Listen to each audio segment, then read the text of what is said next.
Happy morning. Aparna parenting coach here. Last వీడియోలో మనము వినడము దాని యొక్క ప్రాముఖ్యత గురించి మాట్లాడుకున్నాం.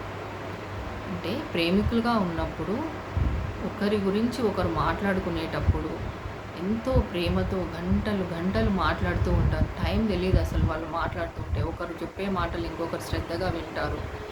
కానీ అదే ప్రేమికులు పెళ్ళైన తర్వాత ఒక్క నిమిషం కూడా ఒకరితో ఒకరు మాట్లాడుకోవడానికి ఆలోచిస్తూ ఉంటారు. పెళ్ళైన తర్వాత భార్య నుంచి మొదటిగా వచ్చే కంప్లైంట్ ఏంటంటే, నా భర్త నా మాట వినట్లేదు, నా భార్య నా మాట వినట్లేదు అనే కంప్లైంట్ వస్తుంది. హిందీలో కూడా అంతే. వాళ్ళు ఏమని పిలుస్తారు హస్బెండ్ని? అజీ సుంతే హో అని పిలుస్తారు. అవునా?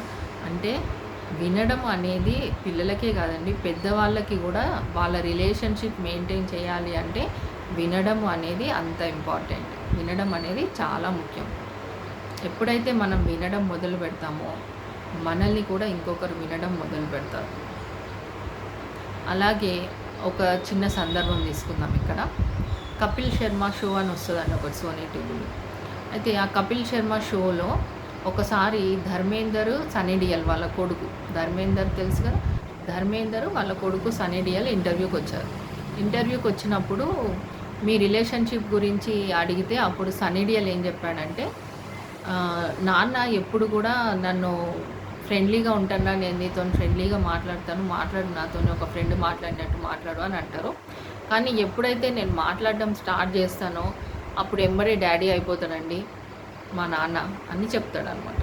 అంటే ఫస్ట్ ఫ్రెండ్ లాగా మాట్లాడమంటాడు, కానీ మాట్లాడడం మొదలుపెట్టాక నాన్న అయిపోతాడు, నాన్నలాగా బిహేవ్ చేయడం స్టార్ట్ చేస్తాడు అని సన్నీ డియోల్ కంప్లైంట్ చేస్తాడు వాళ్ళ నాన్న గురించి. అలా మనం ఎప్పుడు అలా చేయకూడదండి. అంటే ఇప్పుడు సపోజ్ ఏదైనా పని చేశారు పిల్లలు, చెప్పురా నిజం చెప్పురా నువ్వేం చేసినావు, నేనేమనను అని మనం అన్నాం అనుకోండి. అంటే మనం ఈ మాట అన్నాం, చెప్పురా నిజం చెప్పు నువ్వేం చేసినావో నేనేమనను అని ఎప్పుడైతే మనం ఆ మాట అంటామో అతడు ఏమి చేసినా ఉన్నది ఉన్నట్టు చెప్పినప్పుడు అతడు ఏం చేసినా అది పాజిటివ్ కానీ నెగిటివ్ కానీ ఫస్ట్ మనం మాట మీద ఉండాలి. అంటే నేనేమనను అని ఏదైతే అన్నామో ఆ మాట మీద ఉండాలి. వాళ్ళని హ్యూమిలియేట్ చేయకూడదు. అప్పుడు పిల్లలు ఏంటంటే అర్థం చేసుకుంటారు, ఓకే నిజం చెప్తే నా పెద్దలు నా పేరెంట్స్ నన్ను యాక్సెప్ట్ చేస్తారు, నాకేం ప్రాబ్లం రాదు అని వాళ్ళు నిజం చెప్పడం మొదలు పెడతారు. అలా కాకుండా ఎప్పుడైతే మనము నిజం చెప్పగానే ఏదో ఒకటి నెగిటివ్గా మాట్లాడేసి తిట్టడమో కొట్టడమో అలా చేసామనుకోండి, ఓహో నిజం చెప్తే ఇలా దెబ్బలు పడతాయి అన్నమాట, ఇంకోసారి నిజం చెప్పకూడదు అని అబద్ధానికి అలవాటు అయిపోతారండి పిల్లలు. అందుకని ఎప్పుడైతే మనం నిజం చెప్పురా నిన్నేమనను అంటామో మనం ఆ మాట మీద నిలబడి పిల్లల్ని ఏమీ అనకుండా ఇంకొకసారి అలా చేయకుండా వాళ్ళకి కరెక్షన్ చేయాలి.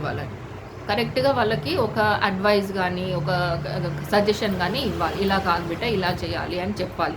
అంతేగాని వాళ్ళని ఏమీ అనకూడదు. ఎందుకంటే వాళ్ళు చెప్పిన మాట విన్నారు. నిజం చెప్పురా అంటే చెప్పాడు, చెప్పినప్పుడు మనం కూడా మన మాట మీద నిలబడి ఉండాలి. Thank you. ఇలాంటి మరిన్ని వీడియోస్ కోసం మా ఛానల్ని సబ్స్క్రైబ్ చేసుకోండి.